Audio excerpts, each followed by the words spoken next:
where you learn the secrets of the social media through the social universe, and in many cases, you learn the secrets of the universe itself.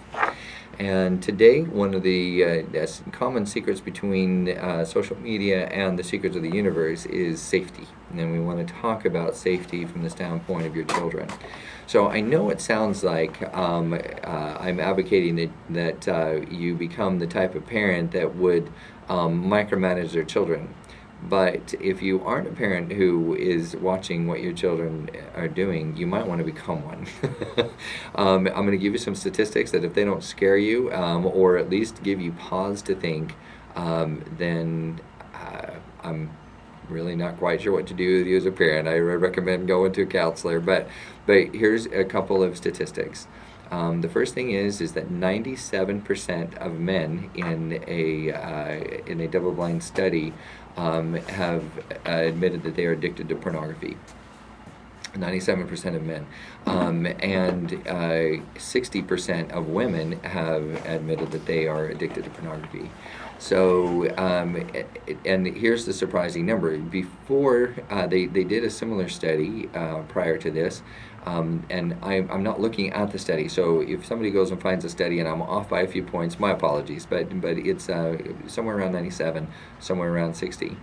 And then in a previous study done about 8 years before this, and for all of us who think that the internet has been around since the dawn of man, then you must be very young, and I must be older than you, which puts me into an old man category for those of you who are watching this and thinking that the internet's been around since forever. I remember in 1996 just trying to discover the difference between a browser and an internet provider, and I was an engineering major, so if that tells you anything, that the internet was just arriving on the scene. And back in those days, if you wanted to look at a website, you might that had graphics on it, pictures. Yeah, it might take 5 to 10 minutes to download one of those amazing pictures, and so it just, it wasn't lickety-split like it is today.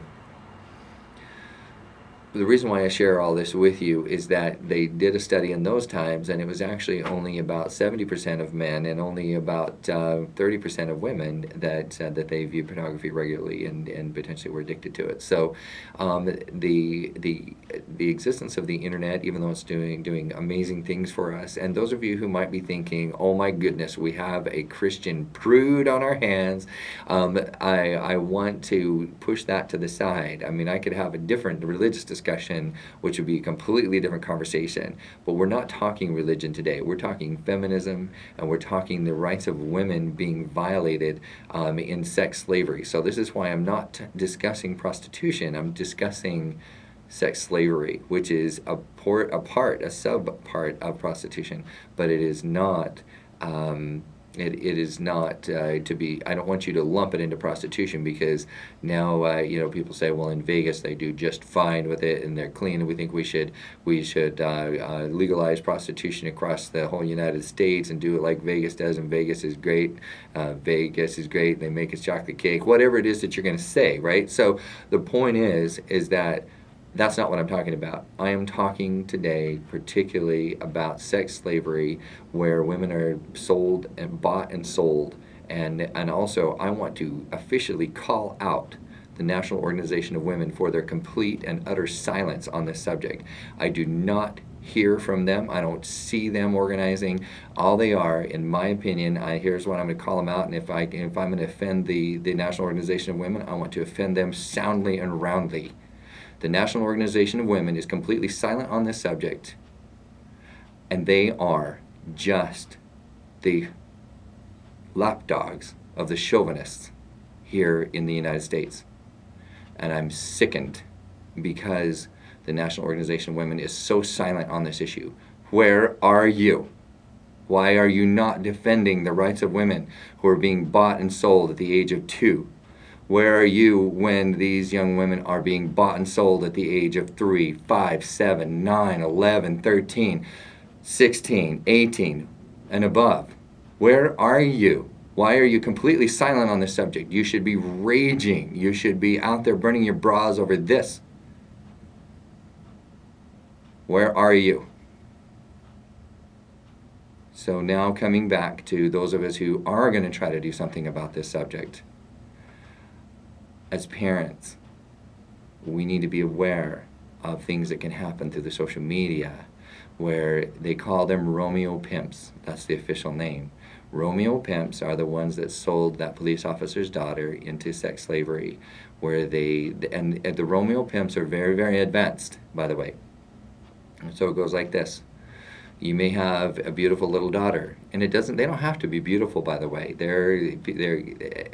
Men are, and women, our human race, in the debauched side, they are all size, shapes, and kinds and sizes, and that people want to debauch.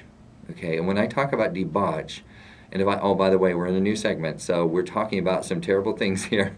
If any of you have children that are listening, I would like it if you would listen to this. I don't want you to turn the radio off, and if you're watching YouTube, I don't want you to not watch this YouTube video, but I do want you to not have your children watch it, and I would rather you be the filter so that your children can, that you can be warned, and then you can warn your children.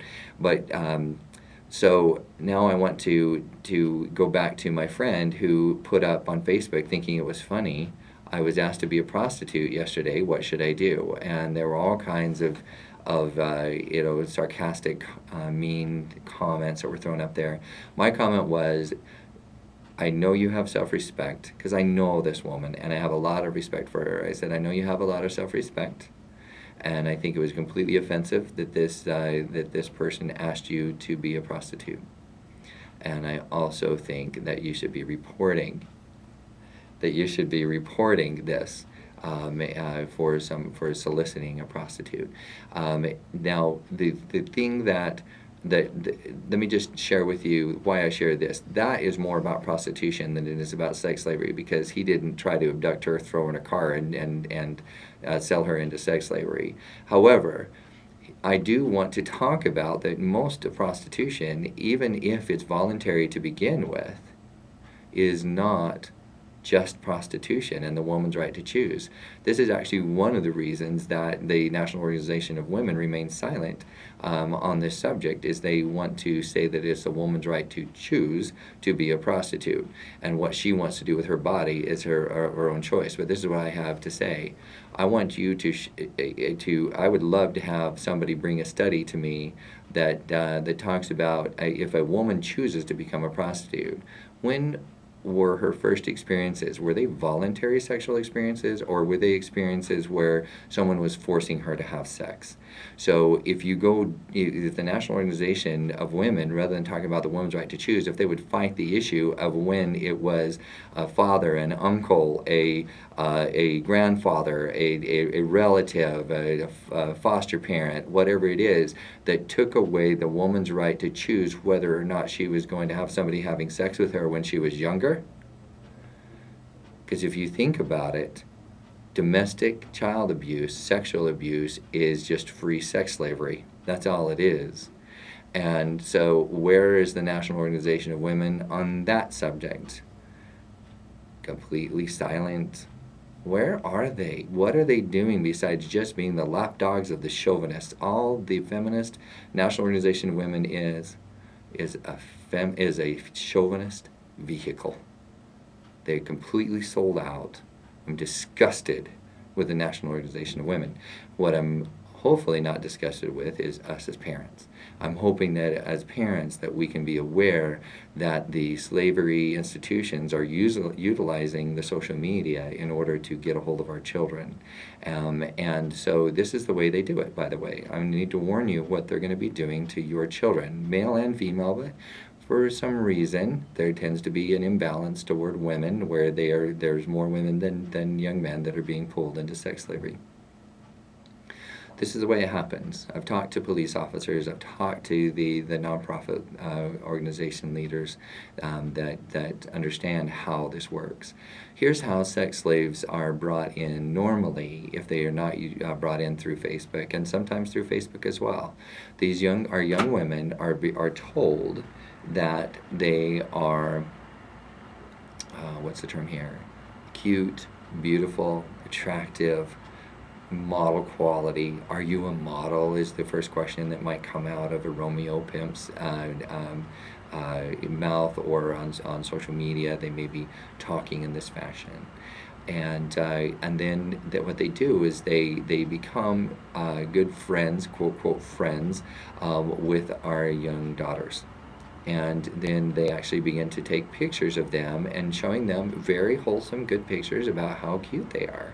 And they start building their self-esteem about that they're cute, but they also talk about how, you know, they were the Romeo effect, that because they are feeling loyal, the young woman is feeling loyal to this Romeo pimp, who hasn't done anything to them in a bad way yet.